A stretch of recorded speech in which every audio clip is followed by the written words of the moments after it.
রাসূল করিম সাল্লাল্লাহু আলাইহি ওয়াসাল্লাম তিনি যখন মুমূর্ষ অবস্থায় হয়ে গেলেন, আম্মা জান আয়েশা রাদিয়াল্লাহু তাআলা আনহার উরুর উপরে রাসূল শুয়ে পড়েছিলেন। রাসূল করিম সাল্লাল্লাহু আলাইহি ওয়াসাল্লাম যখন আম্মা জান আয়েশা রাদিয়াল্লাহু তাআলা আনহার উরুর উপরে যখন শুয়েছিলেন, ইতিমধ্যেই রাসূলের শালা আমাদের মা উম্মুল মুমিনিন আম্মা জান আয়েশা রাদিয়াল্লাহু তাআলা আনহার ভাই আব্দুর রহমান ইবনে আওফ রাদিয়াল্লাহু তাআলা আনহু তিনি আসলেন। তার হাতের মধ্যে একটা মিসওয়াক ছিল। তার হাতের মধ্যে সেই মিসওয়াকটা দেখে আমার আপনার হাবিব মুহাম্মদুর রাসূলুল্লাহ সাল্লাল্লাহু আলাইহি ওয়াসাল্লাম আব্দুর রহমান ইবনে আওফ রাদিয়াল্লাহু তাআলা আনহুর সেই মিসওয়াকের দিকে ফেল করে তাকিয়ে আছেন।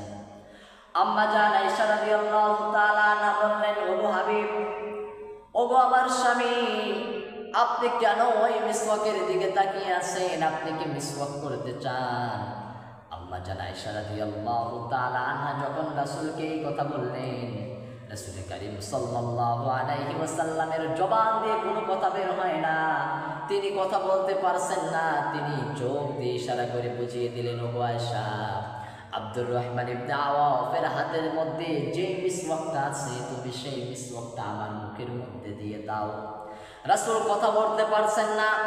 তিনি শুধু চোখ দিয়ে ইশারা করে আম্মা জান আয়েশা রাদিয়াল্লাহু তাআলা আনহাকে বুঝিয়ে দিলেন।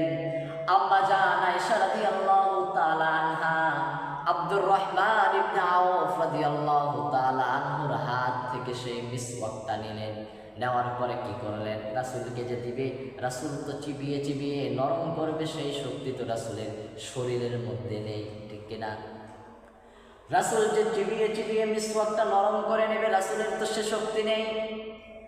রাসূলের সে শক্তি না থাকার কারণে উম্মুল মুমিনিন আম্মা জান আয়েশা রাদিয়াল্লাহু তাআলা আনহা আব্দুর রহমান ইবনে আওফ রাদিয়াল্লাহু তাআলা আনহুর হাত থেকে মিসওয়াকটা নিলেন। নেওয়ার পরে নিজের দাঁত দিয়ে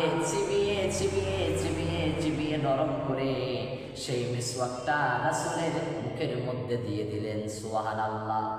রাসূল করিম সাল্লাল্লাহু আলাইহি ওয়াসাল্লাম সেই মিসওয়াকটা মুখের মধ্যে নেওয়ার পরে আম্মা জান আয়েশা রাদিয়াল্লাহু তাআলা আনহার মুখের লালা, জিহ্বার লালা, যে মিসওয়াকের সাথে যেই জায়গায় লেগেছিল আমার আপনার হাবিব সেই মুখের লালাগুলো তিনি পান করে নিলেন এবং দুজনের মহাব্বত মরণের পূর্বে দ্বিগুণ হয়ে গেল।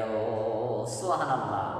তাহলে এখান থেকে একটা জিনিসই বুঝতে পারি যে মিসওয়াক, যদি আপনি মিসওয়াক করেন আপনার মুখ দিয়ে কখনো দুর্গন্ধ বের হবে না। অনেক মানুষের মুখ দিয়ে দুর্গন্ধ বের হয় কেন? তারা বেরাসও করে না, মিসওয়াকও করে না, এমনিতেই মসজিদে